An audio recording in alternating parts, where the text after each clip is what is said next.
The last thing we want to do when we talk about free body diagrams is because we have all these different types of free body diagrams that are going to be acting on our object, we have to have some sort of way to identify the different types of free body diagrams that we can encounter.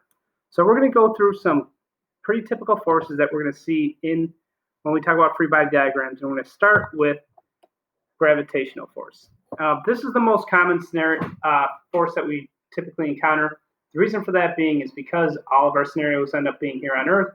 And when you talk about something being on Earth, it's always subjected to the force of gravity. So gravitational force is the force exerted on an object by Earth's gravitational field. So that is the very first thing when we talk about types of forces.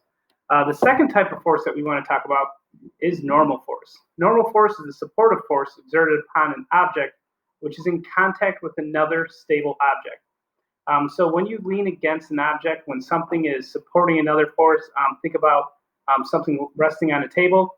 The object is pushing onto the table, but if the table is going to support it, that means the table needs to exert some force upwards on it.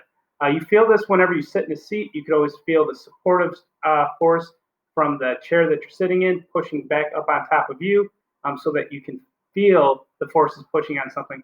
If you lean against a wall or something like that, or you push your hands down into the table, pushing your hands down into the table will push back onto you. That is normal force. It's a supportive force that holds and that resists any forces acting upon it. The next type of force we want to talk about is the force of friction. We're going to spend a lot of time in this unit talking about friction. And friction occurs when two surfaces are shearing, meaning that one surface is rubbing or pressing against another surface, and two surfaces that are moving relative to each other. When that happens, friction occurs between the two surfaces. And the key thing to remember about the frictional force is that that force always opposes motion.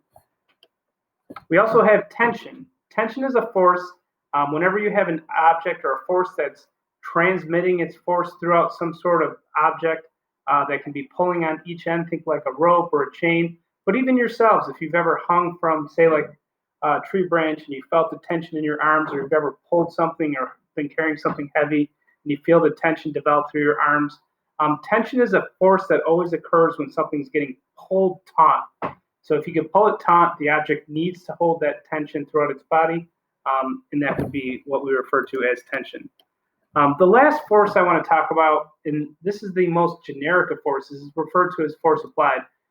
Typically speaking, we have some very specific forces like the force friction and gravity and normal force and tension. Those all refer to certain scenarios that happen in our environment constantly.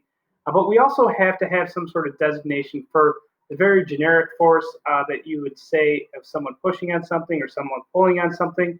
A lot of times this is the applied force from like a person or an engine or something like that.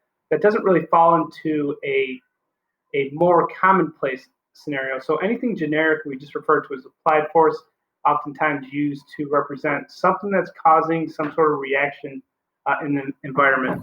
We're going to talk about each one of these forces more as we go forward, but for at least this time period, let's take a look at these forces, and there's a CAS learning assignment that I would like you all to try, so go ahead and try that, and then we will touch on this again tomorrow in class.